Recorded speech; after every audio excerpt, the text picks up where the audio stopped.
ইয়াসিন। লোকেরা জিজ্ঞাসা করে, ও যুবক, তোমার বাড়ি কোথায়? এত সুন্দর তোমার কোরআন তেলাওয়াত, শুনতে বড় ভালোই লাগে। যুবক রে, তোমার বাড়ি কোথায়? কাজী আবু বকর ডাক দিয়ে বলে, ও বাবারা, আমার বাড়ি হলো মক্কায়। আমি একটা দিনের কাজের জন্য বের হয়েছিলাম আমার সাথী ভাইদেরকে নিয়ে। নদীর মধ্যখানে আসার পরে হঠাৎ করে ঝড় আর তুফানের কবলের মধ্যে পড়ে নৌকাটা লন্ডভন্ড হয়ে গেল। আমার সাথী বর্গ যারা ছিল সকলে মারা গেল, কিন্তু আমার আল্লাহ আমাকে কুদরতি ভাবে হেফাজত করে আল্লাহ আপনাদের কাছে এই পর্যন্ত নিয়ে আসে। এমনিতে মুরব্বীরা বুঝতে বাকি নাই, এই যুবকের বাড়ি হলো মক্কা। এবার সমুদ্র কণ্ঠের তেলাওয়াত, এবার মুরব্বীরা ডাক দিয়ে বলে, ও যুবক, ও বাবা, ভালো করে শোনো। তুমি যে মসজিদের মধ্যে নামাজ পড়েছো, কোরআন থেকে তেলাওয়াত করেছো, তোমার এই কোরআন তেলাওয়াত আমাদের এত পছন্দ হয়েছে। তোমার এই তেলাওয়াত আমরা সকলে গ্রহণ করে নিয়েছি। কিন্তু যুবক, ভালো করে শোনো, আমাদের এই মসজিদের মধ্যে বর্তমানে কোনো ঈমান নাই, সহি শুদ্ধভাবে তেলাওয়াত করেনেওয়ালা কোনো মানুষও নাই, আমাদের মধ্যে দিন প্রচার করেনেওয়ালা কেউ নাই। ও যুবক, তুমি কি আমাদের মসজিদের মধ্যে ইমামতির দায়িত্ব দিলে পালন করো না? বলে, হ্যাঁ। এমনি কাজী আবু বকর ইমামতির দায়িত্ব পেয়ে গেলেন। ইমামতির দায়িত্ব পাওয়ার পরে কাজী আবু বকর 5 ওয়াক্ত নামাজ আদায় করায়। শুধু তা না, 5 ওয়াক্ত নামাজ পড়ে ঠিক, কিন্তু সকালবেলায় ছোট্ট ছোট্ট মাসুম বাচ্চাদেরকে কোরআন শিক্ষা দেয়। সন্ধ্যার পরে যত মুরব্বীরা আছেন, ওই মুরব্বীদেরকে কাজী আবু বকর কোরআনের তালিম দেয়। সকালবেলা বাচ্চাদেরকে দিন শিক্ষা দেয়, সন্ধ্যার পরে মুরব্বীদেরকে কোরআনের তালিম দেয়। এইভাবে যখন তালিম দেওয়া শুরু করে দিল, এবার যুবকের ইচ্ছা করল, কাজী আবু বকর ওনার চিন্তা ধারণা করল, আমি 40 দিন এই মহল্লার মধ্যে অবস্থান করব, এরপরে আমি আবার চলে যাব। এবার 40 দিন যখন পূর্ণ হয়ে গেল, এবার কাজী আবু বকর বলে, ও চাচারা, আমি চলে যাব, আমাকে আপনারা বিদায় দিয়ে দেন। এবার মুরব্বীরা ডাক দিয়ে বলে, ও বাবা, কোথায় যাইবা? একজন আরেকজনের সাথে মুরব্বীরা পরামর্শ করে কি করা যায়। এত সুন্দর যুবকের তেলাওয়াত এই 40টা দিন আমাদের এলাকার মধ্যে পার করে দিল। এত সুন্দর ওই ছেলেটার আচরণ, এত সুন্দর তার ব্যবহার, এত সুন্দর তার চরিত্র। ওই যুবকটা কাজী আবু বকর একদিক থেকে হাফেজে কোরআন, আরেক দিক থেকে আমার আল্লাহ সমুদ্র কণ্ঠ আল্লাহ ওনাকে দান করেছে। এবার কাজী আবু বকর যখন বিদায় চায়, মুরব্বীরা বিদায় দেয় না, আর বলে, ও বাবা, ভালো করে শোনো, তুমি 40টা দিন আমাদের এলাকার মধ্যে কাটায়া দিলা, কিন্তু আমাদের দেখার মতো একটা দৃশ্য হয়ে গেল। এখন পর্যন্ত ফজর আযান হওয়ার পরে কোনো মাসুম বাচ্চা মার কাছে থাকে না, বাবার কাছে থাকে না, দৌড়ায় মসজিদে চলে যায়। শুধু তারা সন্ধ্যার পরে কোনো মুরব্বীরা বাজারে গিয়ে আড্ডা মারে না, সব মুরব্বীরা মসজিদে হাজির হয়ে যায়। সন্ধ্যাবেলায় মুরব্বীদেরকে কোরআনের তালিম দাও। এই অবস্থায় যখন হয়ে গেল, ওই যুবক 40 দিন থাকার পরে পুরাটা দ্বীপটা যেন পরিবর্তন হয়ে গেল। আল্লাহু আকবার। যখন পুরাটা দ্বীপ পরিবর্তন হয়ে গেল, সবাই যখন আস্তে আস্তে দিন বোঝা শুরু হয়ে গেল, এবার মুরব্বীরা পরামর্শ করে কি করা যায়। এখন ওই যুবকটাকে আর ছাড়া যাবে না। যুবকটাকে যদি রাখতে হয়, তাহলে এই যুবক তো বিবাহ শাদী করে নাই। আমাদের এই এলাকার মধ্যে একজন মহিলা আছে, খুব পরহেজগার। এই মহিলা কোন নেককার স্বামী না পাইলে বিবাহ বসে না। এই ছেলেটাও নেককার, ওই মহিলাটাও নেককার নেই। ওই মেয়েটাকে ওই যুবকের হাতে উঠে দিলে ওই যুবকটাকে আমরা রাখতে পারবো। এবার মুরব্বীরা কাজী আবু বকরের কাছে চলে গেল, বাবা গো, আমাদের এই এলাকার মধ্যে একজন পরহেজগার, সুন্দর চেহারা, সুন্দর ওয়ালা, কত সুন্দর তার চেহারা, আচরণ বালা, খুব পর্দানিসীন, কোরআন তেলাওয়াত করে। ওই মহিলা আবেদা সালেহা, তুমি যদি চাও ওই মেয়েটা তোমার কাছে উঠায় দিব। এই প্রস্তাব দেওয়ার পরে কাজী আবু বকর বলে, মহিলা যদি ভালো হয় আমার আপত্তি নাই। এবার মেয়ের কাছে প্রস্তাব গেছে, মেয়েকে বলা হইল কত সুন্দর একটা যুবক, চেহারা বড় সুন্দর, আচরণ বালা, শুধু তা না এত সুন্দর তার ব্যবহার, তোমাকে সে বিবাহ করতে চায়, তুমি কি রাজি আছো? এবার মেয়েটাও বলে আমার স্বামী যদি বলা হয়, নেককার হয়, পরহেজগার হয়, তাহলে আমার কোনো আপত্তি নাই। যখন স্বামী আর স্ত্রী কাজে মুওয়াক্কাত, আর মেয়েটা যখন একে উভয়কে মহব্বতের দিকে, মহব্বতের নজরে যখন তাকাইছে, এমনি অবস্থায় একজন আরেকজনকে ভালো পায় মুরব্বীদের প্রস্তাবের মাধ্যমে। এবার কাজে মুওয়াক্কাত বলে আমার আপত্তি নাই, মেয়েটা যদি বিবাহ বসতে চায় আমি তাকে বিবাহ করব। মেয়েটারও দাবি কইল ছেলে যদি আমাকে বিবাহ করতে চায় আমি তাকে স্বামী হিসেবে গ্রহণ করব। এবার বিবাহ সম্পন্ন হয়ে গেল, ইজিনের মাধ্যমে আখ হয়ে গেল। যখন বিবাহ অনুষ্ঠিত হয়ে গেল, বিবাহ সম্পন্ন হওয়ার পরে কাজে আবু বকর এবার বাসার ঘরে এবার বিবির সাথে মোলাকাত করার জন্য যখন ঘরের ভিতরে ঢুকছে, এমনি অবস্থায় কাজে আবু বকর এবার ঘরের ভিতরে সালাম দিয়ে প্রবেশ করলেন। সালাম দিয়ে প্রবেশ করার পরে এমনি তাকায় দেখে উনার বিবি এত সুন্দর করে দাঁড়ায় আছে। আল্লাহু আকবার, সারাটা শরীরের মধ্যে যেন স্বর্ণের অলংকার লাগানো আছে। এমনি অবস্থায় কাজে আবু বকর মাথা থেকে নিয়ে পা পর্যন্ত যখন এইভাবে তাকায়, এমনি বিবি ডাক দিয়ে বলে স্বামী আমার, আমি শুনেছি মুরব্বীরা আমাকে বলেছে আপনি নাকি একজন নেককার আল্লাহওয়ালা মানুষ, কিন্তু আমার এই স্বর্ণের প্রতি আপনার লোভ কেন গেল? সম্মানিত মা বোনেরা, দয়াময় আল্লাহ রাব্বুল আলামিনের দরবারে লাখো কোটি শুকর আদায় করছি যে মহান আল্লাহ আপনাকে আমাকে রহমতি বরকতি জান্নাতি টুকরা মজলিসে আসার বসার তৌফিক দান করেছেন। এই জন্য রব্বে কারীমের দরবারে কালিমাতু শুকর আদায় করছি। সকলে জবান খুলে বলি আলহামদুলিল্লাহ। আজকের এই তালিমুল কোরআন নুরানিয়া মডেল মাদ্রাসায় আপনারা উপস্থিত হওয়াতে খুশি না বেজার? আওয়াজে মনে হয় কিছু সংখ্যক মানুষ বেজার না খুশি? সবাই খুশি তো ইনশাআল্লাহ? সবাই যদি খুশি থাকেন তাহলে আমি আশাবাদী যারা গেটের সামনে দাঁড়ায় আছেন মেহেরবানি করে চলে আসবেন। আর সকলে একটু সামনের দিকে তাকায় দেখেন একটু ফাঁকা জায়গা আছে কিনা, যদি থাকে এটা পূরণ করে বসি। পিছন দিক থেকে যারা আসবে বসার সুযোগ হবে ইনশাআল্লাহ। আল্লাহ রাব্বুল আলামিন আমাদেরকে মাহফিলে নিয়ে আসছেন, হাজারো মানুষ থেকে নির্বাচিত করে আল্লাহ রাব্বুল আলামিন যে আমাদেরকে নিয়ে আসছেন, এতে আমরা সকলেই খুশি না বেজার? আল্লাহর হাবিব বলেন আল্লাহ রাব্বুল আলামিন যাকে পছন্দ করেন, মহব্বত করেন, ভালোবাসেন, আল্লাহ রাব্বুল আলামিন তাকে নেকির কাজ করার সুযোগ করে দেন। আল্লাহ যখন আমাদেরকে মহব্বত করেছেন, ভালোবেসেছেন, আল্লাহর বিধান এশারার নামাজ আদায় করে আমরা এই বরকতি মাহফিলে চলে আসছি। এটা আল্লাহ রাব্বুল আলামিন আমাদের উপরে দয়া করেছেন, মহব্বত করেছেন। এটাই তার জ্বলন্ত প্রমাণ। উপস্থিত হওয়াতে বোঝা গেল সবাইকে আল্লাহ রাব্বুল আলামিন মহব্বতে এখানে নিয়ে আসছেন। ঠিক কিনা জোরে বলেন? আল্লাহ আমাদেরকে ভালোবাসেন বিদায় আমরা এখানে আসতে পেরেছি। কারণ অনেকেই মাহফিলে আসার নিয়ত ছিল, কিন্তু তাকায় দেখবেন হয়তোবা কোনো একটা অসুবিধার কারণে মাহফিলে আসতে পারে নাই। এর অর্থ হইল আল্লাহ তাকে মাহফিলে কবুল করেন নাই। আমরা যেহেতু আসছি বসছি, আল্লাহ আমাদেরকে কবুল করছেন।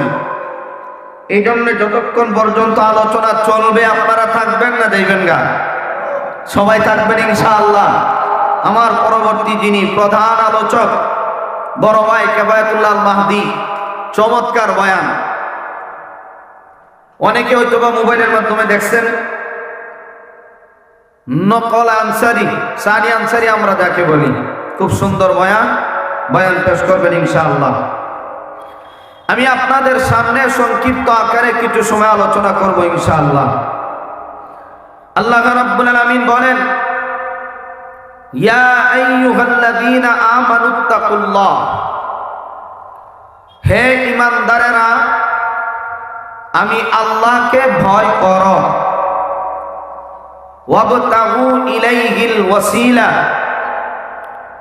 মাধ্যম তালাশ করো, উসিলা তালাশ করো, ওয়াজাহিদু ফি সাবিলি, আল্লাহর রাস্তায় জিহাদ করো, প্রচেষ্টা করো, লাআল্লাকুম তুফলিহুন, তাহলে তোমরা কামিয়াব হয়ে যাবে, সফল কাম হয়ে যাবে। আল্লাহ রাব্বুল আলামিন আমার এই তেলাওয়াতকৃত আয়াতে কারিমার ভিতরে তিনটা গুণের আলোচনা করছেন। এই তিনটা বৈশিষ্ট্য যার ভিতরে থাকবে সেই সফলতা অর্জন করতে পারবে। তিনটা গুণ অবশ্যই তার ভিতরে থাকতে হবে, তাহলে সফলতা। আর না হয় সফলতা পাওয়া যাবে না। এক নাম্বার, আল্লাহকে ভয় করা লাগবে। দুই নাম্বার, মাধ্যম তালাশ করা, উসিলা তালাশ করা, কেমনে আল্লাহর ভালোবাসা পাওয়া যায়। তিন নাম্বার, চেষ্টা করা, জিহাদ করা, প্রয়োজন হইলে নিজের রক্ত দিয়ে ইসলাম প্রতিষ্ঠা করা। তাহলেই আপনি আমি সফলতা অর্জন করতে পারবেন। ভয় করো। প্রথম নম্বর বৈশিষ্ট্যের আলোচনা, আল্লাহকে ভয় করো।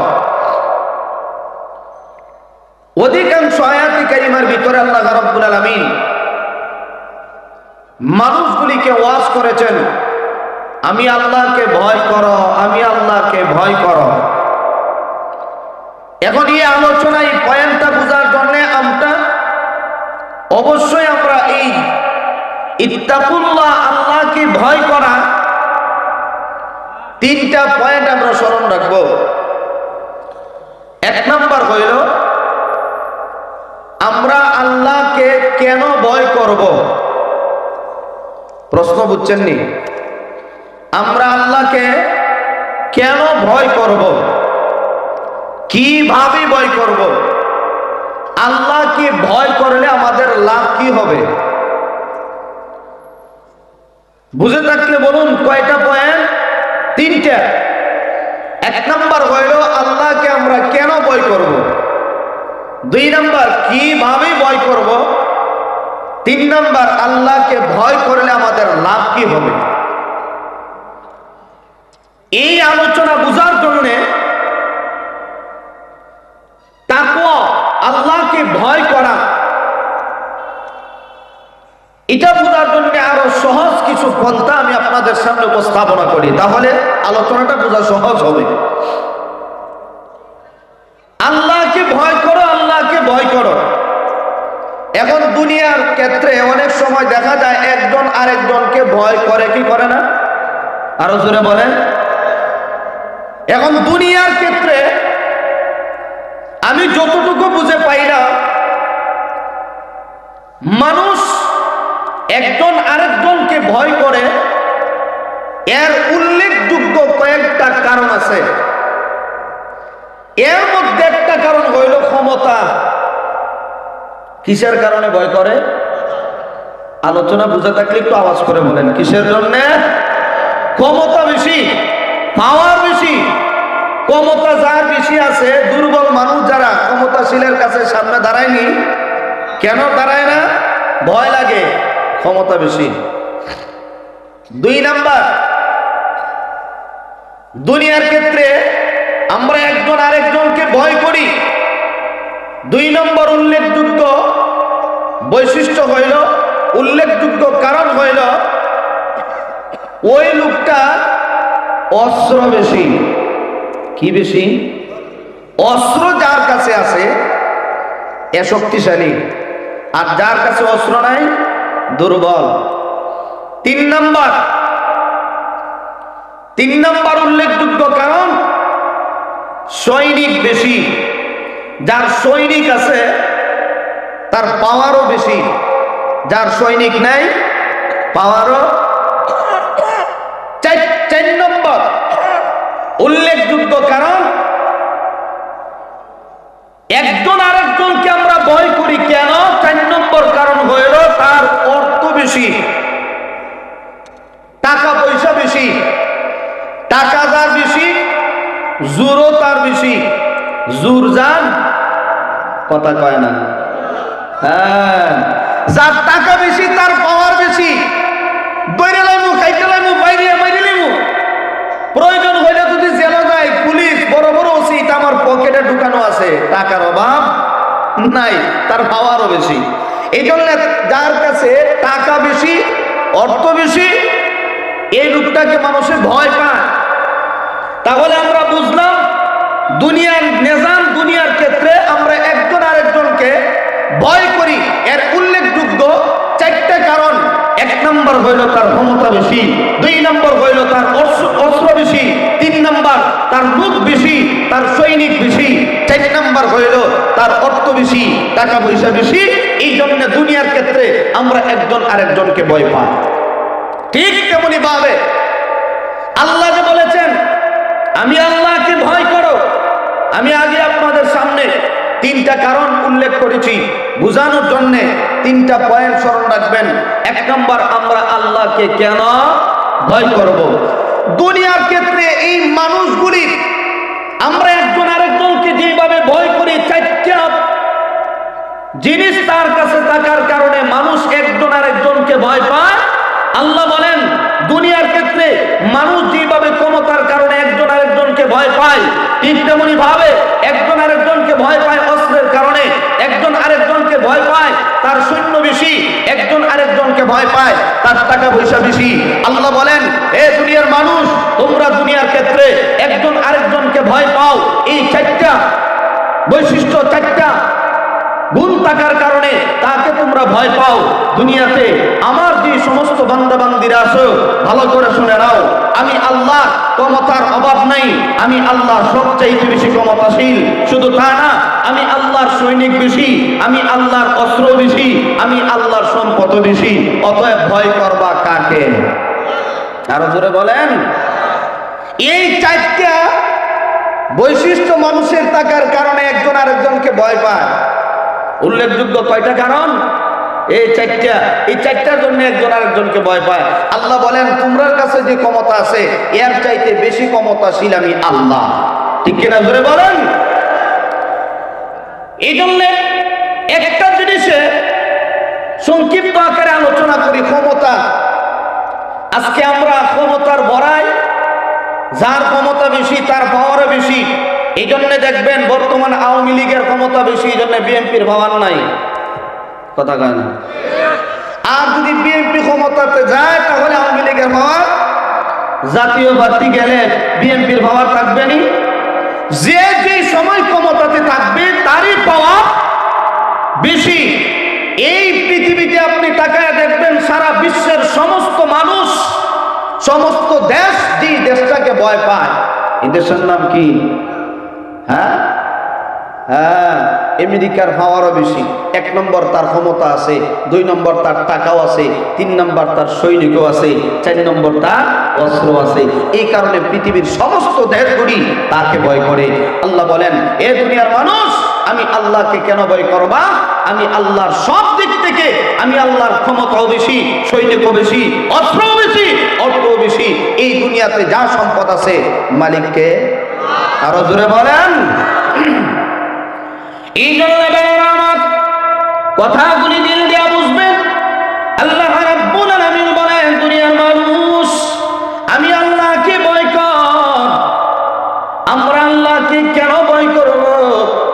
এই পৃথিবীতে আমরা যে অবস্থান করতেছি, যে জমিনের মধ্যে আমরা থাকি, এই জমিনটা কার? এই জমিনটা আমার আল্লাহ। আল্লাহ বলেন আমি আল্লাহ তোমাদেরকে এই দুনিয়ার জমিনে ছেড়ে দিলাম, আমি আল্লাহ তোমাদেরকে থাকার জন্য সুন্দর করে বিছানা বানায় দিলাম, আমি আল্লাহ তোমাদের উপকারের জন্য আসমান বানাইলাম, আমি আল্লাহ চন্দ্র সূর্য যা কিছু আছে মানুষের প্রয়োজন আমি আল্লাহ সব কিছু বানাইলাম শুধুমাত্র তোমাদের উপকারের জন্য। এ দুনিয়ার মানুষ, আমি আল্লাহকে ভয় করো, আমি আল্লাহর গোলামি করো, আমি আল্লাহর জমিনে থাকো, এই জমিনে থেকে আমি আল্লাহকে ভয় কর। এই জন্য বারবার 2 নাম্বার, আমরা আল্লাহকে কিভাবে ভয় করব? আল্লাহ রাব্বুল আলামিন আয়াতে কারিমার মধ্যে জানায় দেন, এ দুনিয়ার মানুষ, আমি আল্লাহকে ভয় করার মতো ভয় করো। সুবহানাল্লাহ জোরে বলেন। ইয়া আইয়ুহাল্লাযীনা আমানুত্তাকুল্লাহা হাক্কা তুকাতিহি ওয়া লা তামুতুন্না ইল্লা ওয়া আনতুম মুসলিমুন।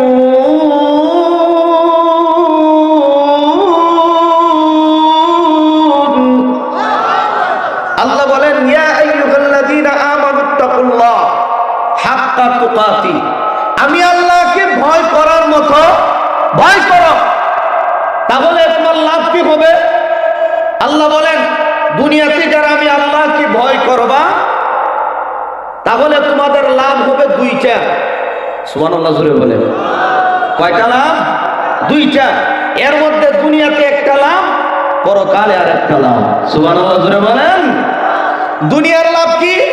আল্লাহ বলেন, আমি আল্লাহ তোমাদেরকে দুনিয়াতে ইজ্জত বাড়ায়া দিব, সম্মান বাড়ায়া দিব। আমি আল্লাহ তোমাদের দুনিয়ার চলার ক্ষেত্রে যত কিছুর প্রয়োজন আমি আল্লাহ ব্যবস্থা করে দিব। وَمَن يَتَّقِ اللَّهَ يَجْعَل لَّهُ مَخْرَجًا وَيَرْزُقْهُ مِنْ حَيْثُ لَا يَحْتَسِبُ। আল্লাহ বলেন, আমি আল্লাহ দুনিয়াতে তোমাদেরকে কি পুরস্কার দিব? দুনিয়াতে লাভ কি হবে তোমাদের? যারা আমি আল্লাহকে ভয় করে, আমি আল্লাহ ওয়ামান ইয়াত্তাকিল্লাহা ইয়াজআল লাহু মাখরাজা, আমি আল্লাহ তাকে সহজ রাস্তা বের করব। শুধু তা না, ওয়া ইয়ারযুকুহু মিন হাইথু লা ইয়াহতাসিব, আমি আল্লাহ তোমাকে এমন ভাবে রিজিকের ফয়সালা করব তুমি ধারণাও করতে পারবে না। সুবহানাল্লাহ জোরে বলেন। তাহলে 1 নাম্বার হইল, আমরা আল্লাহকে কেন ভয় করব? কারণ আল্লাহর সৈনিক বেশি। আল্লাহ নমরুদকে যে সাইজ করছিলেন কিসের মাধ্যমে জানেন নি সবাই? এটা কার সৈনিক? মশা কার সৈনিক? কেউ যদি পিঁপড়া ধরে, আল্লাহ যদি হুকুম দেয়া দেয় ধর, আর কোটি কোটি পিঁপড়া যদি একের পর এক শুধু কামড়াইতেই থাকে, তাহলে কি পরিমাণ শান্তি লাগবে? কথা বলে। বেঙ্গুল আসেনি, বেঙ্গুল যদি আল্লাহ কয় আমার সৈনিক কই ধর, যাওয়ার রাস্তা আছে নি? 70 রাত পানির নিচে গেলেও কামড়াইবে। আল্লাহর সৈনিক বড়। একটু সামনে দিকে আগে আসে, একটু সামনে, মধ্যখানে একটু জায়গা দেখা যায় ফাঁকা আছে, অনেকে দাঁড়ায় আছে। একটু মেহরবানি করে, মেহরবানি করে। লা ইলাহা,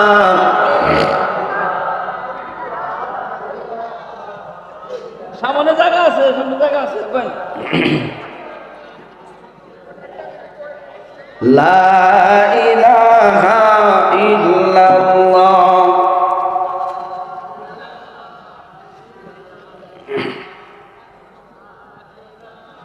লা ইলাহা ইল্লাল্লাহু মুহাম্মাদুর রাসূলুল্লাহ সাল্লাল্লাহু আলাইহি ওয়াসাল্লাম। তাহলে আল্লাহর সৈনিক বড় মারাত্মক। যদি আল্লাহ অর্ডার দেয়া দেয় ধর, তাহলে ছুটার কোনো রাস্তা নাই। এই জন্য সর্বদিক থেকে আল্লাহ সর্বদিক থেকে ক্ষমতাশীল। এই জন্য আমরা ভয় করব আল্লাহকে। কিভাবে করব? ভয় করার মতো ভয় করব। এই জন্য ভয় করার কয়েকটা স্তর আছে।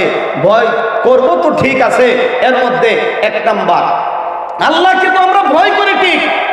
1 নাম্বার, এই ভয় করার মধ্যে আল্লাহর সাথে কাউকে শিরিক করা যাবে না। ঠিক কিনা জোরে বলেন। এটা হলো ভয়ের স্তর। আমরা কার সাথে? আল্লাহর সাথে কাউকে শিরিক করতে পারবো না। শিরিক করা যাবে না, কারণ শিরিক করলে মারাত্মক ধরনের জুলুম হবে, আর শিরিক গুনাহ আল্লাহ মাফ করেন। ইন্না শিরকা লাযুলমুন আযীম।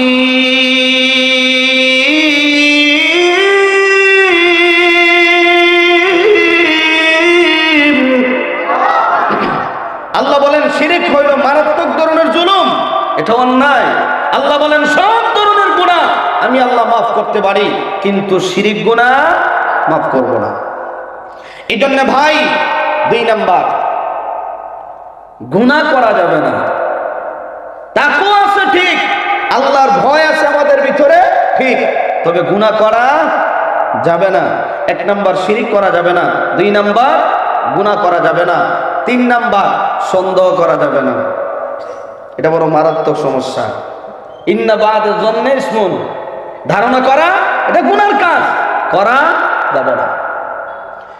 এই জন্য আল্লাহ রাব্বুল আলামিন বলেন, এ দুনিয়ার মানুষ আমি আল্লাহকে ভয় করো। আমরা যদি আল্লাহকে ভয় করি তাহলে নামাজ ছাড়া যাবে না। আল্লাহকে ভয় করলে অন্যায়ভাবে কারো সম্পদ আত্মসাৎ করা যাবে না। আমরা যদি আল্লাহকে ভয় করি তাহলে ঘুষ খাওয়া যাবে না। আমরা যদি আল্লাহকে ভয় করি তাহলে সুদ খাওয়া যাবে না। কারণ তাকওয়া এমন একটা জিনিস, তাকওয়া এমন একটা সম্পদ, আপনি আমি যদি পরিপূর্ণভাবে আল্লাহর দিকে মনোযোগী হয়ে যায় তাহলে আল্লাহ আপনাকে আমাকে দুনিয়াতেও সম্মান দিবেন, পরকালেও আমার আল্লাহ আপনাকে আমাকে সম্মান দিবে। তাহলে আল্লাহকে ভয় করলে সুদ খাওয়া যাবে না, ঘুষ খাওয়া যাবে না, অন্যায়ভাবে আঘাত করা যাবে না, কারো উপরে জুলুম করা যাবে না। শুধু তা না, আল্লাহ রাব্বুল আলামিন বলেন যে সমস্ত কাজ করলে তোমরা জাহান্নামী হইবা ওই সমস্ত কাজগুলি করা যাবে না। সব গুণী থেকে বিরত থাকার নামই হলো তাকওয়া। সর্ব ধরনের গুনাহ থেকে বিরত থাকার নামই হলো তাকওয়া। যদি আমরা তাকওয়া অবলম্বন করতে পারি তাহলে দুনিয়াতেও সম্মান, পরকালেও সম্মান। এই জন্যে বারবার আল্লাহ বলেন যারা তাকওয়া অবলম্বন করবে আমি আল্লাহ তাদেরকে অটোমেটিক দুনিয়াতে সম্মান বাড়ায়া দিব। হুদাল লিল মুত্তাকিন, আল্লাহ যে কোরআন নাযিল করলেন, আলিফ লাম মিম, যালিকাল কিতাবু লা রাইবা ফীহি হুদাল লিল মুত্তাকিন। আল্লাহ রাব্বুল আলামিন যে কোরআন নাযিল করেছেন, আমরা যে কোরআন গ্রহণ করেছি, এই কোরআনে কারীমের ভিতরে আল্লাহ রাব্বুল আলামিন বলেন এই কোরআন শুধুমাত্র নাযিল হয়েছে মুত্তাকিদেরকে পথ প্রদর্শক। এই কোরআন শুধুমাত্র পরহেজগারের জন্য। সুবহানাল্লাহ।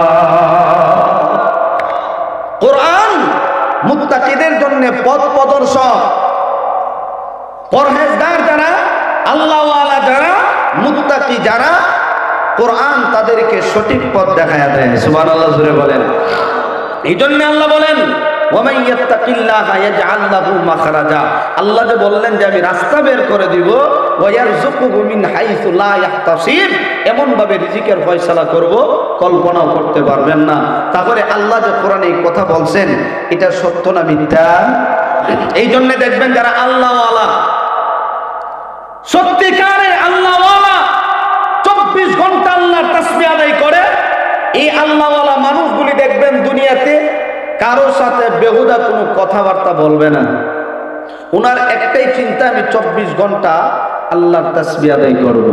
যে যত বেশি আল্লাহর কথা স্মরণ করে আল্লাহ তার কথা স্মরণ করে, আল্লাহ দুনিয়াতে তার সম্মান মর্যাদা বাড়ায়া দেয়। সুবহানাল্লাহ জোরে বলেন। ফাযকুরুনি আযকুরকুম ওয়াশকুরুনি ওয়ালা তাকফুরুন।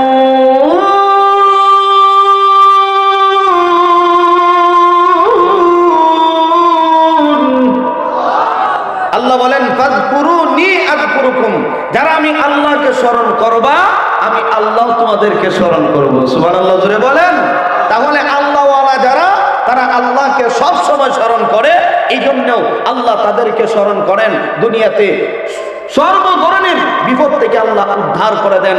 কোন ধরনের পেরেশানি হইলে আল্লাহ এই পেরেশানি দূর করে দেন। সুবহানাল্লাহ জোরে বলেন। এই জন্য ভাই আল্লাহকে ভয় করলে, ভয় করার মতো যদি ভয় করে, তাহলে আল্লাহ রাব্বুল আলামিন কেমন ভাবে সম্মান দিবেন।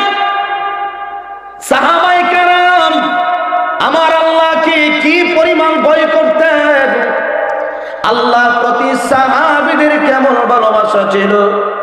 আজকেও কিতাব খুলে দেখে আসলাম, তাফসীরে নুরুল কোরআনের ভিতরে লেখেন সাহাবীরা আল্লাহর জন্য কেমন পাগল। নবীজির একজন মহব্বতের সাহাবী, ইসলামের ইতিহাসে যিনি সর্বপ্রথম কালিমা পড়ে মুসলমান হয়েছিলেন, আবু বকর সিদ্দিক রাদিয়াল্লাহু আনহু।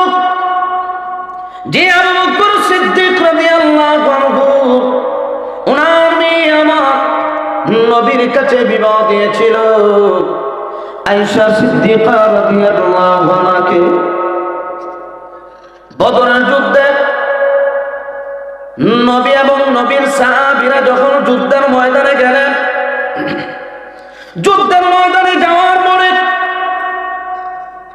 যখন যুদ্ধ হইল, আবু বকর সিদ্দিক রাদিয়াল্লাহু আনহুর সন্তান তখনও তিনি কালিমা পড়ে মুসলমান হন নাই। একদিন বাবার সাথে হঠাৎ করে একে অপরের দিকে সামনাসামনি হয়ে বাবার ছেলে কথাবার্তায় লিপ্ত। কথায় কথায় হঠাৎ করে সন্তান বলে, আব্বা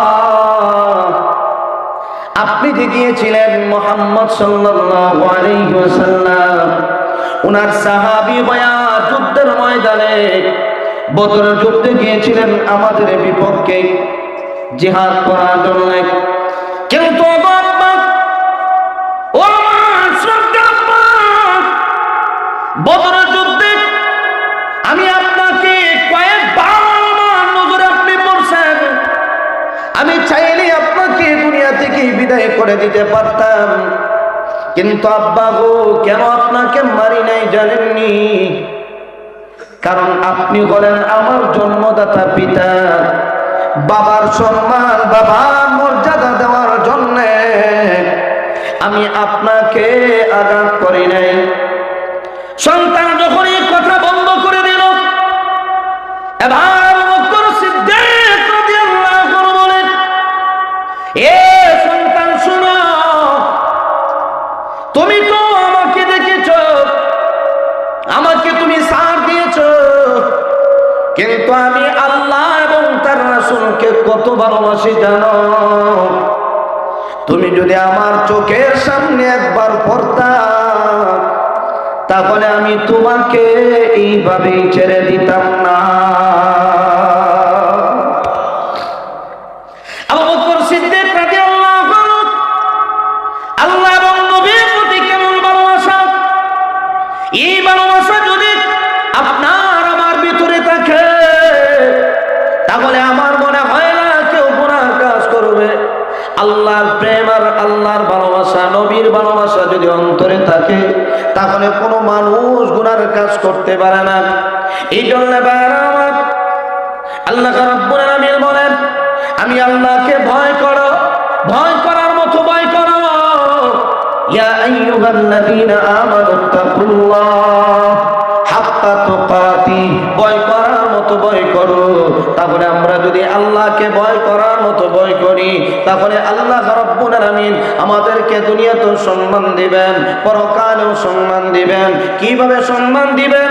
আমার ভাইয়েরা, আপনাদের সামনে একজন যুবকের ঘটনা আমি আপনাদের সামনে উপস্থাপনা করি, তাহলে বুঝবেন এই যুবকের ভিতরে আল্লাহর কি পরিমাণ ভালোবাসা, ভয় ছিল। কাজী আবু বকর নামে একটা যুবক, এই যুবকটা আল্লাহকে কি পরিমাণ ভয়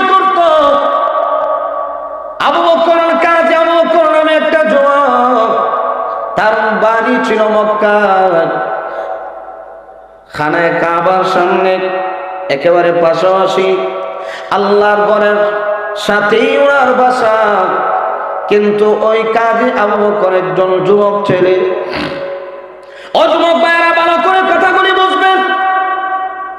কাজী আবু বকর কত বড় আল্লাহওয়ালা, কিন্তু যুবক মানুষ। হঠাৎ করে উনি বলেন, আমি আল্লাহর ঘরের চতুর্দিকে তাওয়াফ করতেছিলাম। আল্লাহর ঘরের চতুর্দিকে আমি যখন চক্কর লাগাইলাম, হঠাৎ করে আমি যাওয়ার পথে আমি তাকায়া দেখি রাস্তার মধ্যে মূল্যবান একটা জিনিস পড়ে আছে, একটা তলেট, একটা ব্যাগ। তখনকার সময় বর্তমানে কিভাবে মানি ব্যাগ কিভাবে না, তলের সিস্টেম ছিল, মানুষ কোমরের সাথে বেঁধে রাখতো। এই তলেটা যখন রাস্তার মধ্যে কাজী আবু বকর দেখছেন, উনি সুন্দর করে এই তলেটা যখন এইভাবে প্রকাশ করলেন, তাকায় দেখেন অনেক সুন্দর স্বর্ণের একটা হাত, আর এই তলের মধ্যে কিছু টাকা পয়সা ও স্বর্ণ মুদ্রা এখানে আছে। কাজী আবু বকর এই তলেটা দেখার পরে চিন্তা করলেন, এই জিনিসের মালিক তো আমি না, যাই আমি চলে যাই, এই জিনিসের প্রতি আমার চিন্তা করার দরকার নাই। কাজী আবু বকর যখন সামনের দিকে গেল, কিছু সময় চলে যাওয়ার পরে মাথার মধ্যে আরেকটা চাপ বোঝা বসে গেল, একটা টেনশন ঢুকে গেল। হায় হায়, আমি তো এই সম্পদ হাতের মধ্যে যদি উঠাই মালিকের কাছ পর্যন্ত পৌঁছে দিতে পারবো, কিন্তু কোনো দুষ্ট ছেলে যদি পেয়ে যায় তাহলে এই জিনিসটা মালিকের হাতে পৌঁছে দিবে না। কাজে করে চিন্তা করে আবার রাস্তা থেকে দৌড়ে এই কলাটা হাতের মধ্যে উঠাইলেন। হাতের মধ্যে উঠাইয়া আবার যেন বেশি পেরেশানের মধ্যে পড়ে গেল। আগের ইসলাম না এক টেনশন, এখন নিলাম মাথার মধ্যে বোঝা চাপাইলাম।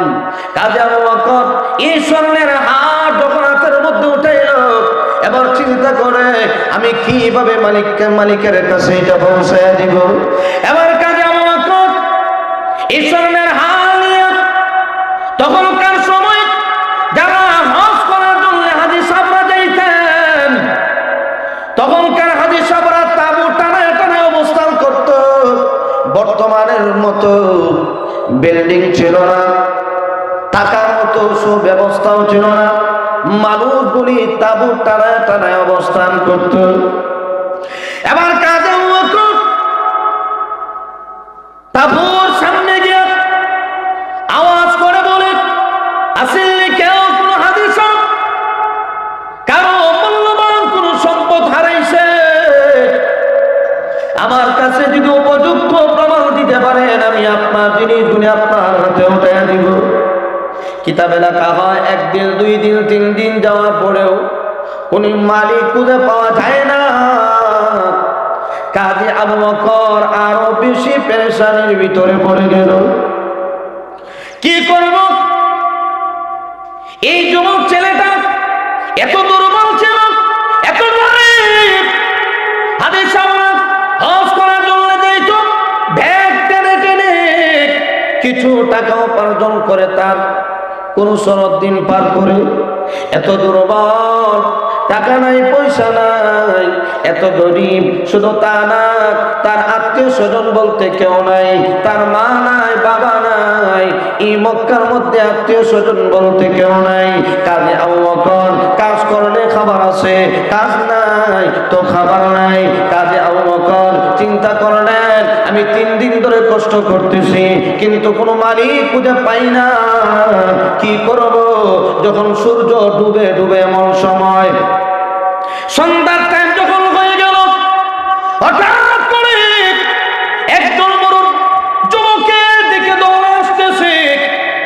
এই যুবকের কাছে যখন দৌড়ে আসলো, এই মুরব্বী এলোমেলো চুল, এই মুরব্বীটা যুবকের সামনে এসে দাঁড়ায় গেল। এ বাবা, আমি শুনেছি তুমি নাকি একটা স্বর্ণের হার পেয়েছো, সাথে কিছু দিনার দিরহামও পেয়েছো। বলে হ্যাঁ। ও চাচা, আপনি যদি উপযুক্ত প্রমাণ দিতে পারেন তাহলে আপনার কাছে এটা পৌঁছে দিব। এবার মুরব্বী মানুষ হাজী সাহেব সুন্দর করে যখন প্রমাণ দিয়ে দিলেন, যুবকটা দেরি করল না, মুরব্বী হাজী সাহেবের হাতে স্বর্ণের হারটা পৌঁছে দিল। আল্লাহ শুকরিয়া আদায় করে আর বলে, আল্লাহ আমাকে হেফাজত করেছে। ও চাচা নেন, আপনার এই সম্পদটা আমাকে 3 দিন পর্যন্ত ঘুমাইতে দেয় না। কারণ আমি যদি মালিক খোঁজা না পাই, আসল কঠিন ময়দানে আমি আল্লাহর আদালতে দাঁড়ায় কি জবাব দেব? এই ভয়ে আপনার সম্পদ আমি আত্মসাৎ করতে পারতাম, কিন্তু করি নাই।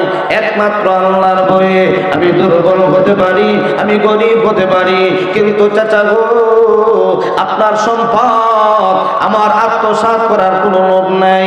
এই জন্য আমি 3 দিন ধরে কষ্ট করে করে আপনাকে খুঁজে পাইলাম। ও চাচা নেন, আমার মাথা থেকে বিশাল বড় একটা বোঝা সরে গেল। নেন, আপনার সম্পদটা আপনার কাছে উঠে নিয়ে যান। এবার মুরব্বী হাজী সাহেব এই যুবকের চেহারার দিকে তাকান, তাকায় বলে, এ যুবক, তোমার চেহারা প্রমাণ করে তুমি একজন ভালো মানুষ। হ্যাঁ, এ যুবক, তোমার মনে হয় চেহারাটা এত সুন্দর, তুমি যেভাবে চলাফেরা করো তোমার চেহারা প্রমাণ করে আজকে 2-3টা দিন হয়ে গেল তুমি কোনো কিছু খাও নাই। এমনি কাজে আবু বকর ডাক দিয়ে বলে, চাচা গো, আমি দুর্বল, আমি গরিব, কাজ করলে খাবার আছে, কাজ নাই তো খাবার নাই। আপনার এই মালটার জন্য আমি 3 দিন পর্যন্ত কষ্ট করেছি, কিন্তু আমি আল্লাহর কাছে একটা আবদার, আমি আল্লাহর কাছে একটাই দোয়া করেছি, আল্লাহ গো, মালিককে আমার কাছে পৌঁছে দাও, যেন এই সম্পদটা মালিকের কাছে পৌঁছে দিতে পারি। কিন্তু চাচা, আল্লাহ আমার দোয়া কবুল করেছেন, নেন, আপনার সম্পদটা আপনি নিয়ে যান।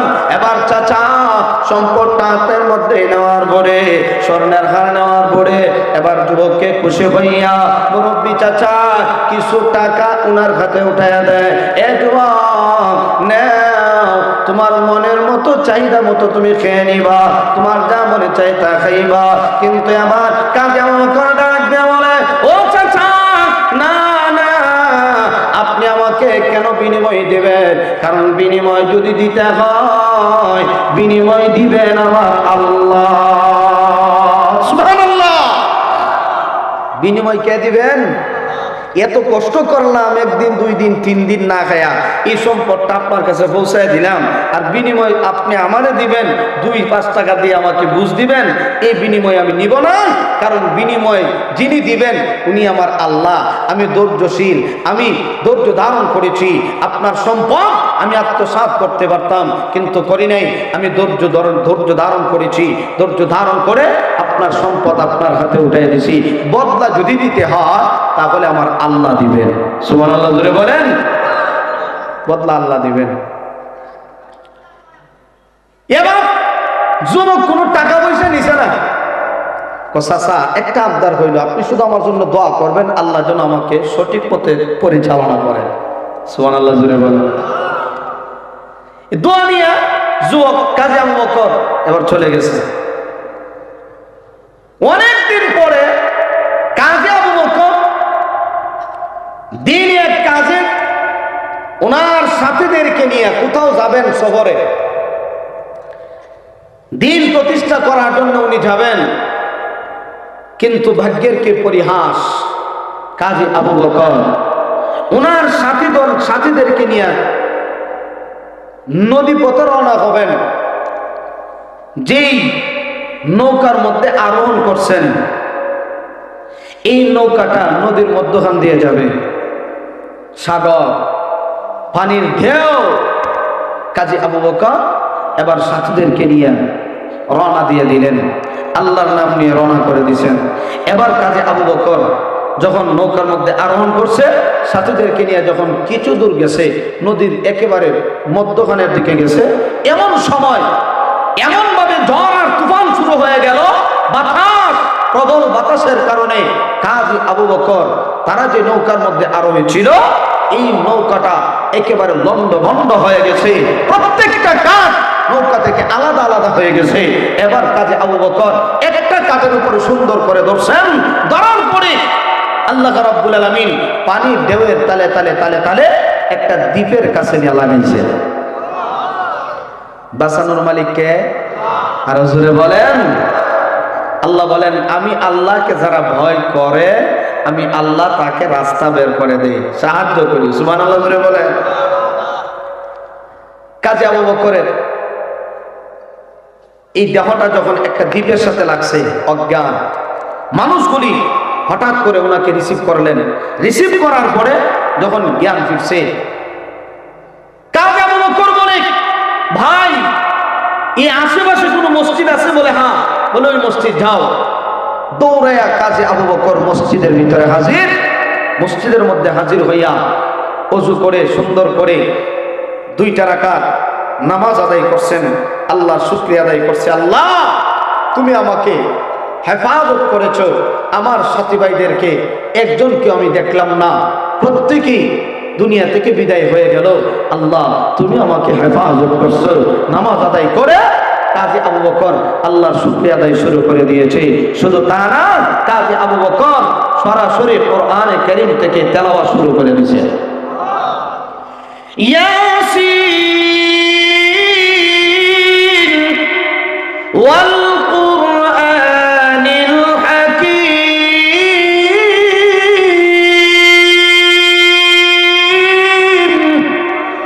ইন্নাকা লামিনাল মুরসালিন।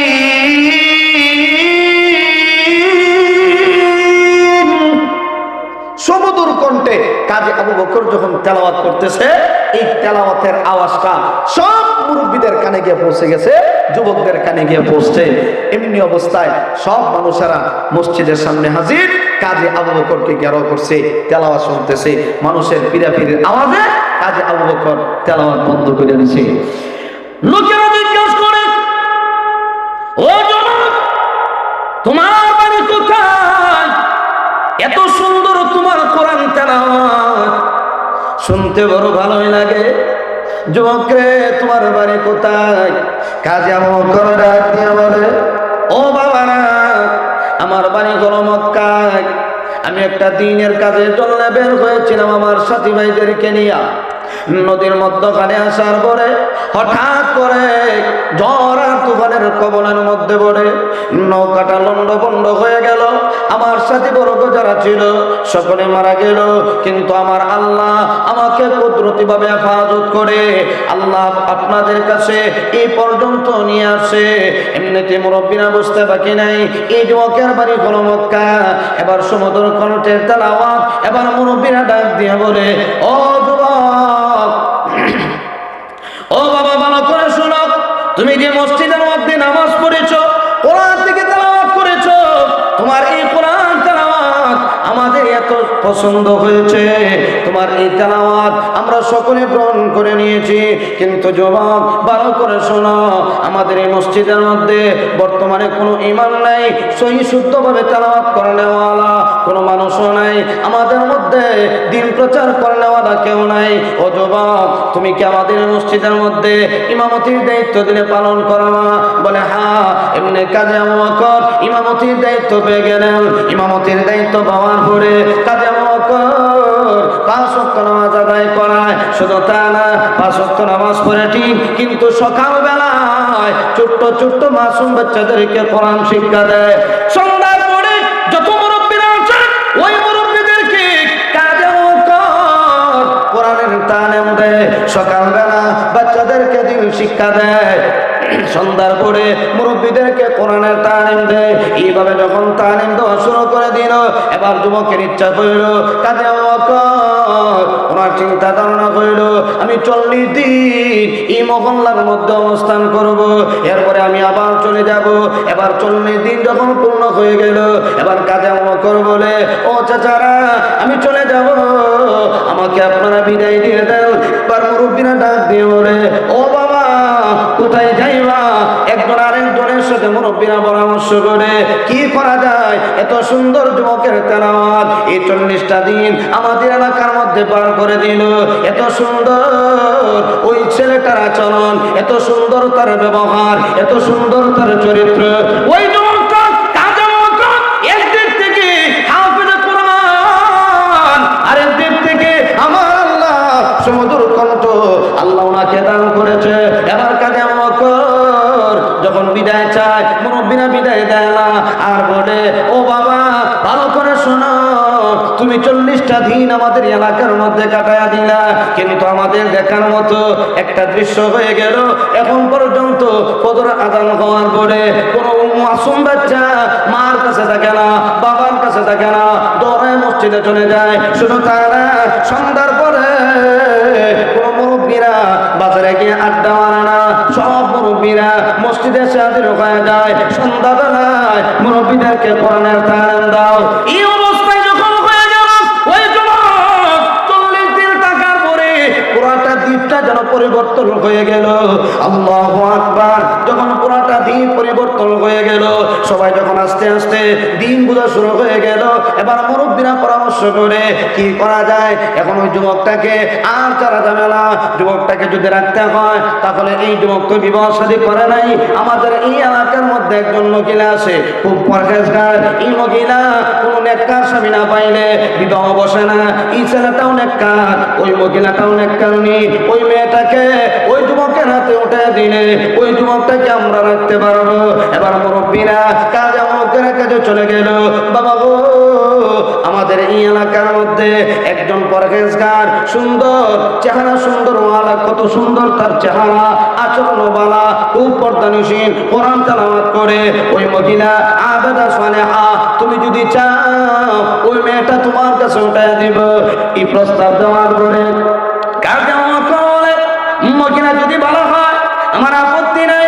এবার মেয়ের কাছে প্রস্তাব গেছে, মেয়েকে বলা হইল, কত সুন্দর একটা যুবক, চেহারা বড় সুন্দর, আচরণ বালা, শুধু তা না এত সুন্দর তার ব্যবহার, তোমাকে সে বিবাহ করতে চায়, তুমি কি রাজি আছো? এবার মেয়েটাও বলে, আমার স্বামী যদি বলা হয়, নেককার হয়, পরহেজগার হয়, তাহলে আমার কোনো আপত্তি নাই। যখন স্বামী আর স্ত্রী কাজে মুআক্কাদ আর মেয়েটা যখন একে উভয়কে মহব্বতের দিকে, মহব্বতের নজরে যখন তাকাইছে, এমনি অবস্থায় একজন আরেকজনকে ভালো পায় মুরব্বীদের প্রস্তাবের মাধ্যমে। এবার কাজে মুআক্কাদ বলে, আমার আপত্তি নাই, মেয়েটা যদি বিবাহ বসতে চায় আমি তাকে বিবাহ করব। মেয়েটারও দাবি কইল, ছেলে যদি আমাকে বিবাহ করতে চায় আমি তাকে স্বামী হিসেবে গ্রহণ করব। এবার বিবাহ সম্পন্ন হয়ে গেল, ইজিনের মাধ্যমে আখ হয়ে গেল। যখন বিবাহ অনুষ্ঠিত হয়ে গেল, বিবাহ সম্পন্ন হওয়ার পরে কাজে আবু বকর এবার বাসার ঘরে এবার বিবির সাথে মোলাকাত করার জন্য যখন ঘরের ভিতরে ঢুকছে, এমনি অবস্থায় কাজে আবু বকর এবার ঘরের ভিতরে সালাম দিয়ে প্রবেশ করলেন। সালাম দিয়ে প্রবেশ করার পরে এমনি তাকায় দেখে উনার বিবি এত সুন্দর করে দাঁড়ায় আছে। আল্লাহু আকবার। সারাটা শরীরের মধ্যে যেন স্বর্ণের অলংকার লাগানো আছে। এমনি অবস্থায় কাজে আবু বকর মাথা থেকে নিয়ে পা পর্যন্ত যখন এইভাবে তাকায়, এমনি বিবি ডাক দিয়ে বলে, স্বামী আমার, আমি শুনেছি মুরব্বীরা আমাকে বলেছে আপনি নাকি একজন নেককার আল্লাহওয়ালা মানুষ, কিন্তু আমার এই স্বর্ণের প্রতি আপনার লোভ কেন গেল? সুবহানাল্লাহ কইতেন না? আমার এই স্বর্ণের প্রতি আপনার লোভ কেন গেল? কাজী আবু বকর কয়, লোভ গেছে না, কিন্তু আমি একটা জিনিস বারবার ফলো করতেছি। আল্লাহু আকবার জোরে বলেন। কি ফলো করেন? বলে, তোমার গলার মধ্যে একটা স্বর্ণের চেইন আছে, হার আছে, এই হারটা যেন আমার খুব পরিচিত লাগতেছে। বলে সত্যি? বলে হ্যাঁ। এই হাতটা যেন আমার পরিচিত মনে হয়। নামাজ পড়ে, বিশেষ করে বদরের নামাজ পড়ে, কোরআন তেলাওয়াত করে, ওই যুবকের জন্য দোয়া করতো আর বলতো, আল্লাহ ওই যুবকটার হায়াতের মধ্যে বরকত বাড়ায়া দাও। আর আমাকে বলতো, মাগো এমন একটা যুবক আমার হাতে স্বর্ণের হার উঠে দিয়েছে, আমার বাড়ি যদি মক্কার মধ্যে হইতো আমি ওই যুবকের হাতে তোমাকে উঠে দিতাম। এত আল্লাহওয়ালা যুবক আমার জিন্দগিতে কোনোদিন দেখি নাই। ওই যুবকের বাড়ির কাছে যদি আমাদের বাড়ি হইতো, ওই যুবকের কাছে ওই যুবকের হাতে আমি তোমাকে উঠে দিয়ে দিতাম। কিন্তু মাগো তুমিও প্রতিদিন 5 ওয়াক্ত নামাজ পড়ে ওই যুবকের জন্য দোয়া করবা, আল্লাহ যেন তোমার কাছ পর্যন্ত পৌঁছায় দেয়। কিন্তু স্বামী আমার দুর্ভাগ্যবশত আমি আমার ওই স্বামীকে পাইলাম না। মুরব্বীরা হঠাৎ করে আপনার সাথে আমাকে বিবাহ দিয়ে দিল। আমার মনে হয় আমি যে এতদিন নামাজ পড়লাম, কোরআন তেলাওয়াত করলাম, আল্লাহর কাছে দোয়া করলাম, আল্লাহর কাছে মনে হয় এই দোয়াটা কবুল হয় নাই, কোরআন তেলাওয়াত কবুল হয় নাই। এমনি স্বামী কাজে কর দাঁড়ায় দাঁড়ায় চোখের পানি ছেড়ে দিয়ে কান্দে, আল্লাহু আকবার। বিবি যখন এই কথাগুলি বলে স্বামীর চোখ থেকে পানি বের হয়ে গেল। আমার বিবি কি কয় আর ঘটনা কি হয়ে গেল? এমনিতেই যখন বিবি কথাগুলি বলে কাজে আমকর কথাগুলি শোনার পরে এমনি বিবিকে ডাকতে হবে, ও বিবি শোনো, তুমি যে যুবকের কথা বলছো এই যুবকটা আর কেউ না, এই যুবকটা হইল তোমার সামনে যে দাঁড়ায় আছে ওই যুবকটাই হইলাম আমি, কাজী আবু বকর। এবার স্বামী আর স্ত্রী কাঁদল, আনন্দের কান্নান। বিবি কাঁদে, আল্লাহ এতদিন নামাজ পড়লাম, কোরআন তেলাওয়াত করলাম, আল্লাহ তোমার কাছে দোয়া করলাম, আল্লাহ তুমি আমার দোয়াটা কবুল করেছো। এইদিকে স্বামীও কাঁদে, আল্লাহু আকবার। আল্লাহ সামান্য শুধুমাত্র 1-2 দিন ধৈর্য ধরার কারণে আল্লাহ তুমি এত বড় আমাকে বদলা দিয়ে দিলা। আল্লাহ আমি কল্পনাও করতে পারলাম না, আমি তো স্বর্ণের হার পাইলাম, সাথে একজন নেককার বিবিও তুমি পুরস্কার দিয়েছো। ইন্নামা ইউওয়াফাস সাবিরুনা আজরাহুম বিগাইরি হিসাব।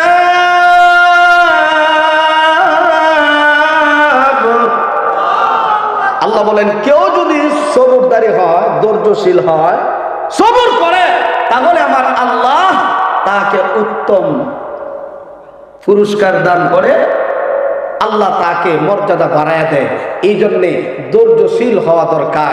ধৈর্যশীল যদি হয় তাহলে আল্লাহর পক্ষ থেকে পুরস্কার আসবে, আর এই পুরস্কারটা বড় পুরস্কার। সুবহানাল্লাহ জোরে বলেন। আল্লাহ বলেন আমি আল্লাহ তোমাকে বিভিন্ন জিনিসের মাধ্যমে পরীক্ষা করব, তবে ধৈর্য ধরতে হবে। যদি ধৈর্য ধরো তাহলে তোমাদের সম্মান বাড়বে, তোমাদের মর্যাদা বাড়বে। সুবহানাল্লাহ জোরে বলেন।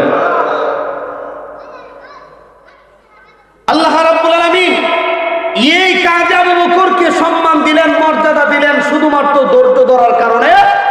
এই সামান্য একটা স্বর্ণের হার, উনার এই স্বর্ণের হারের প্রতি কাজে আবু বকরের কোনো লোভ ছিল না, এই জন্য আল্লাহ বদলা দিছে। এই জন্য আল্লাহ বলেন ইয়া আইয়ুহাল্লাযীনা আমানুত্তাকুল্লাহ, হে ঈমানদারেরা আমি আল্লাহকে ভয় করো। ভয় করার মতো যদি কাজে আবু বকরের মতো আমরা যুবক ভাইয়েরা আল্লাহকে ভয় করতে পারি, তাহলে আমার মনে হয় এই যুবকগুলো যদি আল্লাহকে সঠিকভাবে ভয় করে, যুবকের দ্বারা কোনোদিন গুনার কাজ সংগঠিত হতে পারে না। ঠিক কিনা জোরে বলেন? এই জন্য ভাই আল্লাহকে ভয় করা লাগবে সর্বহালতে। আমরা তো মানুষ, আমাদের দ্বারা অন্যায় হতে পারে, ভুল হতে পারে, কিন্তু আল্লাহর নবী আমাদেরকে শিক্ষা দিয়ে গেছেন এ উম্মত ভুল হতে পারে ঠিক, তবে তোমরা যদি আল্লাহর কাছে গুনাহ করার পরে যদি সাথে সাথে তওবা করে নাও, তাহলে আল্লাহ তোমাদের গুনাহগুলি মাফ করে দিবেন। আত্তাইবু মিনাজ যামবি কামান লা যামবা লা, আল্লাহর হাবিব বলেন কেউ যখন তওবা করে তার গুনাহটা আমার আল্লাহ এমন ভাবে মাফ করে দেন যেন সে গুনাহ করেই নাই। একেবারে নিষ্পাপ হয়ে যায়। এই জন্য ভাই আমাদের দ্বারা গুনাহ হতে পারে, তওবা করব কার কাছে? আল্লাহর কাছে। নামাজ ছুটে গেছে, আল্লাহর ইবাদত বন্দেগী করতে পারি নাই, তওবা করব, সাথে সাথে তওবা করব। তাহলে তওবা করলে মর্যাদা বাড়বে, ইবাদতের প্রতি আপনার আমার আগ্রহ আরো বেশি বাড়বে। ঠিক কিনা জোরে বলেন? এই জন্য ভাই আমার তালাওয়াতকৃত আয়াতে কারিমার ভিতরে আল্লাহ রাব্বুল আলামিন তিনটা গুণের আলোচনা করছেন। এক নাম্বার হইল আল্লাহকে ভয় করো, দুই নাম্বার হইল ওসিলা তালাশ করো, মাধ্যম তালাশ করো, তিন নাম্বার আল্লাহর রাস্তায় জিহাদ করো। যদি এই তিনটা গুণ অর্জন করতে পারো লাআল্লাকুম তুফলিহুন, আমি আল্লাহ তোমাদেরকে সফলতা দান করব। এই জন্য মুত্তাকি আল্লাহওয়ালা যদি হতে চাও তাহলে আল্লাহর ভয় অন্তরে ঢোকাতে হবে। আল্লাহর ভয় যদি পরিপূর্ণভাবে তোমার অন্তরে থাকে তাহলে তুমি মুত্তাকি হয়ে যাইবা। তোমার সম্মান দুনিয়াতেও থাকবে, পরকালেও থাকবে। পরকালে কেমন ভাবে আমার আল্লাহ সম্মান দিবেন, আসরের কঠিন ময়দানে আমার আল্লাহ সমস্ত মানুষগুলিকে যখন একত্রিত করবেন, এর ভিতরে যারা মুত্তাকি হবে, আল্লাহওয়ালা বুজুর্গ যারা হবে, আমার আল্লাহ তাদেরকে এমন ভাবে সম্মানিত করবেন, এমন ভাবে মর্যাদা দিবেন। আমাদের এই মাহফিলের মধ্যে যদি হঠাৎ করে চেয়ারম্যান সাহেব চলে আসে, মেম্বার সাহেব চলে আসে, তারপরে ওনাদের সম্মান আছে না নাই? ওনাকে একটা চেয়ার দেওয়া হবে, ওনার সম্মান আছে, ওনার মর্যাদা আছে। এমপি সাহেব আসলে আরো মূল্যায়ন হবে, প্রধানমন্ত্রী আসলে তো আর উপায় নাই, এমন ভাবে তার ওনাকে সম্মান করা লাগবে। ঠিক তেমনি ভাবে আল্লাহ রাব্বুল আলামিন বলেন আসলে কঠিন ময়দানে আমি আল্লাহ তাকওয়াওয়ালা মানুষগুলিকে এমন ভাবে সম্মান দিব, এমন ভাবে মর্যাদা দিব, আমি আল্লাহ আহলান সাহলান জানাবো। সুবহানাল্লাহ, আহলান সাহলান মারহাবান আল্লাহ জানাবেন। কেমন ভাবে আল্লাহ কোরআনের আয়াতে জানায়া দেন, ইয়াউমা নাহশুরুল মুত্তাকিনা ইলার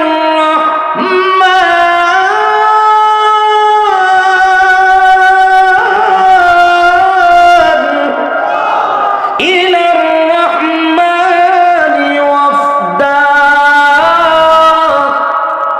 আল্লাহ হাসরের ময়দানে মুত্তাকিদেরকে দলে দলে আল্লাহু আকবার আহলান সাহলান জানাবেন, মারহাবান জানায়া আমার আল্লাহ তখন মুত্তাকিদেরকে বলবেন, ও আমার প্রিয় বান্দারা, এখন আর এখানে ধারায় থাকার দরকার নাই, জান্নাতের দিকে যাইতে থাকো। আরো জোরে বলেন, ওয়াসিকাল্লাযীনা ইত্তাকাউ রাব্বাহুম ইলাল জান্নাতি যুমারা হাত্তা ইযা জাউহা ওয়া ফুতিহাত আবওয়াবুহা ওয়া ক্বালা লাহুম খাযানাতুহা সালামুন আলাইকুম তিবতুম ফাদখুলুহা খালিদিন।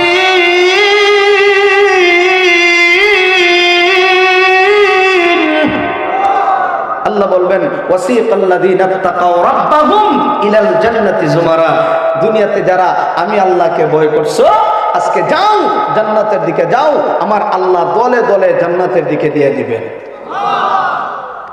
সালামুন আলাইকুম তিবতুম ফাদখুলুহা খালিদিন, হ্যাঁ তোমাদের উপরে শান্তি বর্ষিত হোক, যে জান্নাতের ভিতরে ঢুকবা অনন্ত কালের জন্য তোমাদেরকে জান্নাত দেওয়া হলো। এই জান্নাত থেকে আর বের হওয়া লাগবে না। আল্লাহু আকবার। তাহলে যে জান্নাত আল্লাহ আমাদেরকে দিবেন, ওই জান্নাত যদি অর্জন করতে হয় আমল করে না আমল সেরে?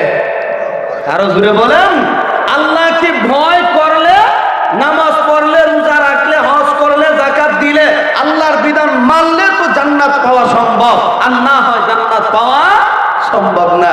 এই জন্য এমন জান্নাত আল্লাহ বানায় রাখছেন, যে জান্নাতের ভিতরে কত নিয়ামত আল্লাহ রাখছেন কল্পনাও করা যায় না। সুবহানাল্লাহ জোরে বলেন। দুনিয়ার পাখি আছে না নাই? কেউ যদি একটা পাখিরে শিকার করতে যায়, সারা দিন যায়, পরের দিনও যায়, 3 দিনও যায়, সপ্তাহও যায়, একটা পাখি শিকার করতে পারে না।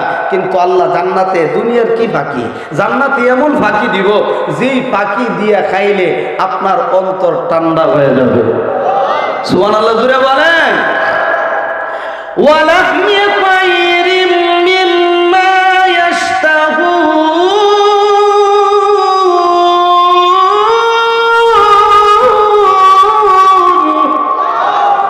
জান্নাতি পাখি, কত বরকতময় পাখি। আল্লাহ বলেন এই জান্নাতের ভিতরে কত নিয়ামত রাখছি, আরো নিয়ামত আছে, তোমরা কল্পনাও করতে পারবে না, ধারণা করতে পারবে না। আল্লাহু আকবার। আল্লাহ রাব্বুল আলামিন হাদিসে কুদসির ভিতরে জানাইয়া দিয়েছেন, সুবহানাল্লাহ জোরে বলেন, আ'দাতু লিইবাদিয়াস সালিহিন মা লা আইনুন রাআত ওয়া লা উযুনুন সামিআত ওয়া লা খাতারা আলা কলবি বাশার। আল্লাহ বলেন এমন নিয়ামতগুলি রাখছি, মা লা আইনুন রাআত ওয়া লা উযুনুন সামিআত ওয়া লা খাতারা আলা কলবি বাশার। চোখ দিয়ে দেখো নাই, অন্তর দ্বারা অনুধাবন করতে পারো নাই, কান দিয়ে শোনো নাই, এত নিয়ামত আল্লাহ জান্নাতে রাখছে। তাহলে আসুন, দুনিয়াতেও মুত্তাকিদের সম্মান, পরকালেও সম্মান। 2 নাম্বার, ওয়াবতাগু ইলাইহিল ওয়াসিলা। আল্লাহ বলেন ওসিলা তালাশ করো, মাধ্যম তালাশ করো। আল্লাহকে রাজি খুশি করার মাধ্যম ধরার দরকার আছে না নাই? আমরা কি সরাসরি আল্লাহকে ধরা সম্ভব? আরো জোরে বলেন। আমরা আল্লাহর সাথে সম্পর্ক কেমনে হয়? নামাজের মাধ্যমে। কিসের মাধ্যমে? আকিমিস সালাতা লিযিকরি। আল্লাহ বলেন নামাজের মাধ্যমে আমি আল্লাহকে স্মরণ করো, তাহলে কি হবে? তোমার সম্মান বাড়বে, তোমার মর্যাদা বাড়বে। আমরা যখন আল্লাহকে স্মরণ করব ইবাদতের মাধ্যমে, তখন যা কিছু আমরা চাইবো উত্তম ফয়সালা আল্লাহ আসমান থেকে করবেন। এই জন্য উসিলা তালাশ করা, মাধ্যম তালাশ করা। এই মাধ্যম যদি আমরা তালাশ করি, আগের মুরব্বীরা তো কত উসিলার কত মাধ্যম। আল্লাহ গাজীপুরের শেখ সাহেব আছেন, ওনাকে যদি 1 গ্লাস পানি দিতে পারি, আল্লাহ হয়তোবা এই 1 গ্লাস পানির বরকতে আল্লাহ আমাকে জান্নাত দিয়ে দিবেন, হুজুরের সাথে আমি জান্নাতে থাকতে পারবো। আল্লাহ গাজীপুরের শেখ সাহেব রহমতুল্লাহ আলাইহি উনার জুতো যদি আগায় দিতে পারি, এর উসিলে তো আল্লাহ মাফ করতে পারেন। এইভাবে আগের মুরব্বীরা যে উসিলা তালাশ করতো, বর্তমানে এই উসিলা নাই, নামাজই ধরে না। আছে না নাই? উসিলা কি বুঝেই না। এই যে একটা মাদ্রাসা, তালিমুল কোরআন নুরানিয়া মডেল মাদ্রাসা, এই মাদ্রাসাকে যদি আপনি উসিলা বানান, যে এই মাদ্রাসাতে আমি 10 টাকা দিলাম, এই মাদ্রাসাতে আমার একটা ছেলে দিলাম, এই মাদ্রাসাতে আমার একজন নাতি দিলাম, এই মাদ্রাসা আমার একটা ইটের টাকা দিলাম, তাহলে আমার উসিলা কি হইল? এই মাদ্রাসার সাথে আমার সম্পর্ক লাগার কারণে হয়তো আল্লাহ আমাকে মাফ করেও দিতে পারে। আরো জোরে বলেন। এখন তো আমরা নামাজই পড়ি না। ইয়া আইয়ুহাল্লাযীনা আমানুত্তাকুল্লাহ, এরপরে ওয়াবতাগু ইলাইহিল ওয়াসিলা। মুফাসসিরিন উল্লেখ করেন ইয়া আইয়ুহাল্লাযীনা আমানুত্তাকুল্লাহ, এই আয়াত দ্বারা আল্লাহ ফরজ বিধান বুঝাইছেন। ওয়াবতাগু ইলাইহিল ওয়াসিলা, এই আয়াত দ্বারা আল্লাহ নফল ইবাদতের কথা বুঝাইছেন। সুবহানাল্লাহ জোরে বলেন। এখন আমরা নফল ইবাদত করব, যখন নফল ইবাদত করব তখন উসিলা হবে। কারণ নফল এখন পড়বে দূরের কথা, তাহাজ্জুদ পড়বে দূরের কথা, ফরজ নামাজই আমরা পড়ি না। আছে না নাই? ভাই কথাগুলি বুঝবেন। আল্লাহ আমাদেরকে দুনিয়াতে দিয়েছেন, এখন পাইব কেমনে আল্লাহকে? উসিলা তালাশ করতে হবে নামাজের মাধ্যমে। আল্লাহ বলেন যে যত বেশি নামাজ পড়বা, আমি আল্লাহর সাথে তত বেশি তার সম্পর্ক হবে। সুবহানাল্লাহ জোরে বলেন। যেমন সাহাবায়ে কেরামের সম্মান আমার আল্লাহ বাড়িয়ে দিয়েছিলেন। সাহাবায়ে কেরাম এমনও কিছু আমল করতেন, উসিলা তালাশ করতেন, উসিলা তালাশ করতেন। আল্লাহু আকবার। একজন সাহাবীর আমল শুধুমাত্র সূরা ইখলাসের উপরে আমল করতেন। কুল হুয়াল্লাহু সূরা, কুল হুয়াল্লাহু আহাদ, আল্লাহুস সামাদ, লাম ইয়ালিদ ওয়া লাম ইউলাদ ওয়া লাম ইয়াকুল লাহু কুফুয়ান আহাদ। এই সূরাটার উপরে নবীর একজন সাহাবী আবু যর গিফারী রাদিয়াল্লাহু আনহু ওই সূরার উপরে এত বেশি পরিমাণ আমল করেছেন। আল্লাহু আকবার। এই সূরাটার উপরে এত বেশি আমল করতেন, বারবার সূরা ইখলাস তেলাওয়াত করতেন। নবী হাদিস শরীফের ভিতরে বলেন, যারা একবার সূরা ইখলাস পাঠ করবে, 10 পারা কোরআন পড়লে যেই নেকি আমার আল্লাহ সেই নেকি দান করবেন। দ্বিতীয়বার যখন তেলাওয়াত হবে, 20 পারা কোরআন শরীফের তেলাওয়াতের শব্দ হয়। যখন 3 নম্বর বার সূরা ইখলাস তেলাওয়াত করবে, তখন পুরা কোরআন শরীফ তেলাওয়াত করার সব তার আমলনামায় দেওয়া হবে। আবু যর গিফারী রাদিয়াল্লাহু আনহু এই সূরার উপরে আমল করেছিলেন। আমার আল্লাহ এমন সম্মান বাড়ায় দিয়েছিল, এমন মর্যাদা বাড়ায় দিয়েছিল। আমার আল্লাহ জিবরাইলকে পাঠায় দিলেন, জিবরাইল যাও আমার সাহাবীর প্রশংসা করে আসো। নবীর সামনে হাজির হয়ে গেল। এবার জিবরাইল এসে বলেন, ইয়া রাসূলুল্লাহ, ইয়া হাবিবাল্লাহ, আল্লাহর পক্ষ থেকে সালাম গ্রহণ করেন। নবী আমার সালামের জবাব দেওয়ার পরে এবার জিবরাইল ডাক দিয়ে বলে, ইয়া রাসূলুল্লাহ, ওই যে তাকায় দেখেন আপনার একজন সাহাবী আসতেছে, আবু যর গিফারী। এমনি নবী জিজ্ঞাসা করলেন, ও আমার ভাই জিবরাইল, তুমি আমার সাহাবী আবু যরকে কেমনে চিনো? এবার জিবরাইল বলে, ইয়া রাসূলুল্লাহ, ইয়া হাবিবাল্লাহ, শুধু আমি জিবরাইল চিনি তা না, আসমানে যত ফেরেশতা আছে সব ফেরেশতা আপনার সাহাবী আবু যরকে চিনে। দুনিয়ার মানুষের চাইতে আসমানের ফেরেশতারা আপনার সাহাবীকে বেশি চিনে। এমনিতে নবী বললেন, আমার সাহাবীর ভিতরে এমন কি গুণ আছে? এমনি জিবরাইল বলে কয়েকটা গুণ। এক নাম্বার হইল, নবী গো আপনার সাহাবী সূরা ইখলাসের উপরে বেশি বেশি আমল করেন, এই জন্য আমার আল্লাহ আবু যর গিফারীর সম্মান মর্যাদা বাড়ায় দিয়েছে। এই জন্য উসিলা তালাশ করা। বেলাল রাদিয়াল্লাহু আনহু সম্মান মর্যাদা আল্লাহ এত বাড়ায় দিয়েছিলেন, উনি শুধু নফল ইবাদত বেশি বেশি করতেন, 2 রাকাত নামাজ বেশি পড়তেন, তাহিয়াতুল ওযু, তাহিয়াতুল ওযু এই 2 রাকাত নফল নামাজ পড়তেন বেশি। মসজিদে যখন ঢুকতেন, যখন ওনার ওযু ভেঙে যাইতো সাথে সাথে ওযু করে তাহিয়াতুল ওযু 2 রাকাত নফল নামাজ পড়তেন। এই বেলাল রাদিয়াল্লাহু আনহু সম্মান এত বাড়ছে, নবী যখন মেরাজে গেছেন, মেরাজে যাওয়ার পরে বেলাল রাদিয়াল্লাহু আনহু দুনিয়াতে হাঁটে আর এই পায়ের আওয়াজ আমার আল্লাহ জান্নাত পর্যন্ত পৌঁছায়া দেয়। নবীর কানে যখন এই আওয়াজ, জিবরাইলকে প্রশ্ন করলেন, এটা কার আওয়াজ? বলে আপনার সাহাবী বেলালের পায়ের আওয়াজ। বলে আমার সাহাবী বেলাল দুনিয়াতে হাঁটে আর পায়ের আওয়াজ জান্নাতে। আল্লাহু আকবার। নবীজি দুনিয়াতে যখন পদার্পণ করছেন, নবী দুনিয়ার জমিনে আবার যখন আসছেন, তখন বেলালকে প্রশ্ন করলেন, ও আমার সাহাবী এমন কি আমল তুমি করো? বলে হুজুর আমার বেশি কিছু আমল না, একটা আমল, ছোট্ট একটা আমল। বলে কি আমল? বলে আমি তাহিয়াতুল ওযু 2 রাকাত নফল নামাজ বেশি পড়ি। নবীজি বললেন, ও বেলাল এই আমলটা তোমার কাছে ছোট হতে পারে, কিন্তু আল্লাহর কাছে অনেক বড় হয়ে গেছে। এই জন্য একটা কাজ, নফল ইবাদত, ছোট্ট একটা আমল যদি আপনি বারবার বারবার বারবার করেন, তাহলে এই আমলটা আল্লাহর কাছে বড় হয়ে যায়। এই জন্য আমরা উসিলা তালাশ করব, মাধ্যম তালাশ করব। মাদ্রাসার সহযোগিতা করলে এটাও একটা মাধ্যম, ঠিক কিনা জোরে বলেন? আপনার সন্তান দিলেন, আপনার নাতি দিলেন, মাদ্রাসাতে পড়ালেন, একটা মাধ্যম। পাকিস্তানে এক লোক মাদ্রাসার উস্তাদ ছাত্রদেরকে বড় মহব্বত করতো, ভালোবাসতো। একবার হুজুরকে গিয়ে বলতেছে, হুজুর আমার পরে 2 জন ছাত্র জাগির দেন, লজিং দেন, আমি তাদেরকে খাওয়াবো। বলে ঠিক আছে, 2 জন ছাত্র দেওয়া হইল। এই বেচারার ঘরে যখন 2টা লোক দেওয়া হয়েছে, 2টা ছাত্র, প্রতিদিন এই লোকটা বড় কষ্ট করে 3 বেলা খাবার মাদ্রাসা পর্যন্ত পৌঁছায় দেয়, এত মহব্বত করে। একদিন খাবার আসতে বড় দেরি হয়ে গেছে, তো ছাত্র তো একটু ফাজিল থাকে, দুষ্টামি করে বেশি। তো এক ছাত্র আরেক ছাত্রকে বলতেছে, ভাই আজকে তো ভাত আইলো না, ক্লাসের টাইম তো হয়ে যাইতেছে, প্রায় 9:30 হয়ে গেল, 10টার সময় ক্লাসে বসবো, এখন কেমনে ভাত তো আসলো না। তখন একটা আরেকটারে কয়, আর যে লোকটা ভাত আইন না